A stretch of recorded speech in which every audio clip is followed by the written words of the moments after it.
Welcome to Man That's Cooking. In this video, we're going to show you how to make grilled marinated skirt steak fajitas.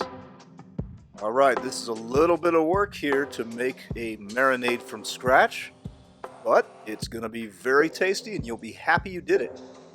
So first we're going to start out with half of a red onion, and we're going to use this food chopper here.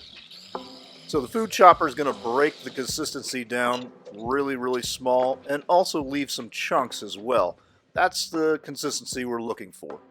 If you don't have a food chopper, just use a blender and hit it with pulse a couple times, or just use your knife and dice as much as possible. Next we're going to do the same here with one jalapeno pepper with the seeds removed. But hey, if you're a cowboy and you want to keep those seeds in, that's all you. Next we're chopping up about a quarter cup of cilantro leaves. You can leave out the stems. Next we're going to add a half cup of corn oil, followed by a quarter cup of soy sauce. And that's going to react with this steak and give it amazing flavors. Next we're going to juice one whole lime. So the acid from this lime and the soy sauce are going to actually turn the red meat brownish color, and that's okay. Next we're going to mince 2 garlic cloves and add that to the marinade. Chop it up as fine as possible. Next we're going to add 3 teaspoons of chili powder.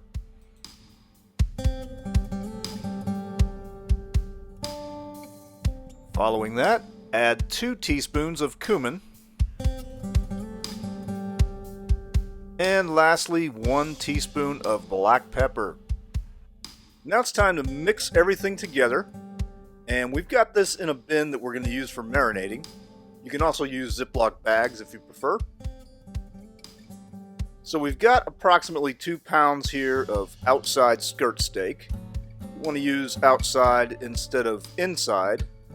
And we're going to cut this into 3 pieces, roughly even, just like this, and add it to the marinade.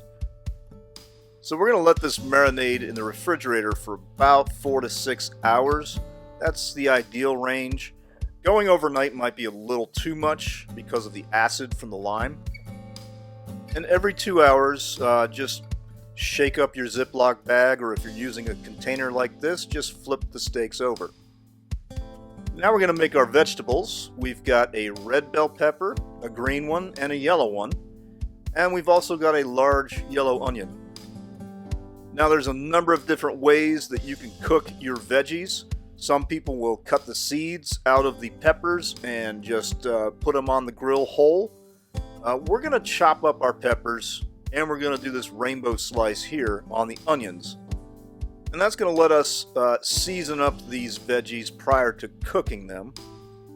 And we're going to do that with a little bit of cilantro, like this. And then we're going to just eyeball a little bit of corn oil on top of the veggies. And we're just going to freestyle some chili powder here, no measurements, just eyeball it. Some cumin and some black pepper. Now just mix everything up, make sure it's evenly coated. And you'll see the onions start to take on some color from that chili powder and the cumin. And that's when you know you've got it well mixed. So the ideal way to cook this on the grill is to use one of those grill baskets with the holes in it. So if you've got one of those, great. But if you don't have one of those, which we do, but we're going to show you this method anyway, you can always use a cast iron skillet right on the grill, get it nice and hot. We've got a medium heat going underneath this cast iron skillet, so just add some oil to the skillet, then add your veggies. And as you see here, we're getting these started first before bringing out the steaks. Steaks are going to cook really quickly, so we need to get a little bit of a head start here, cooking the veggies and trying to get them nice and soft. Oh yeah, so here's a little veggie flyover.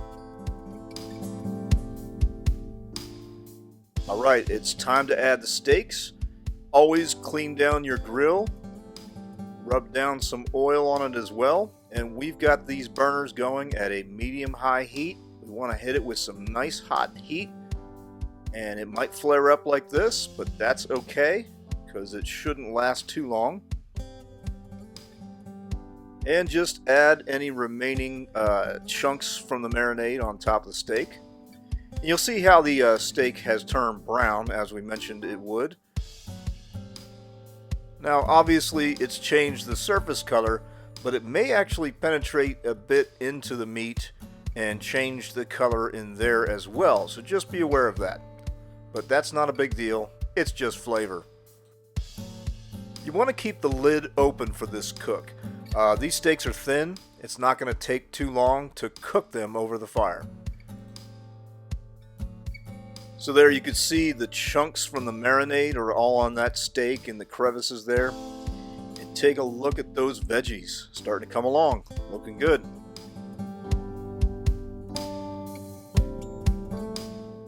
Alright, so we're going to target 130 Fahrenheit for the temperature of the steak. And then we're going to bring it up to the top rack and take it off the direct heat at that point. And we should experience some carryover cooking to bring it to around roughly 135 or so. And that's the target temperature for this cook.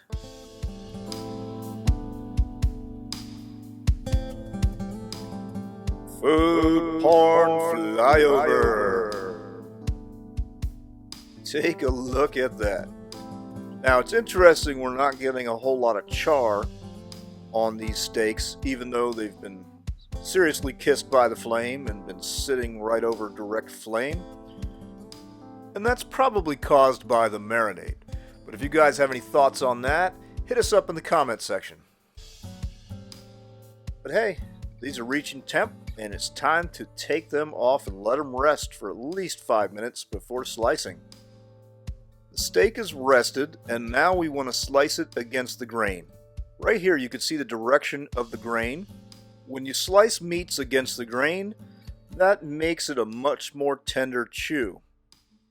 And with skirt steak, you could do this easy method here, or you can also do what's called a diagonal cut, and we're not going to show you that. You can Google that. There's some videos that show you how to do that.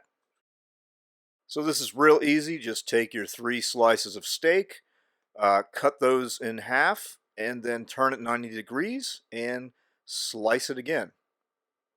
Take a look at that. Oh yeah, nice, delicious. Look at those big chunks of steak. Are you getting hungry? And this marinade has made this steak really delicious. I mean, you're going to love the flavor on this one. So these strips are pretty decent size for the fajita shells. But if you want, you could go ahead and cut these even farther down in half, each one of these strips, and make them even more of a bite size. Alright, so let's assemble a couple fajitas. So we're going to start with some sour cream. You can also use low-fat Greek yogurt if you're on a diet or you're Greek. Now it's a little unconventional, but we're going to add some homemade salsa. And we're going to put a link in the upper corner to that video. Now let's top it with some steak, and then some veggies, and then the all-important manchego cheese.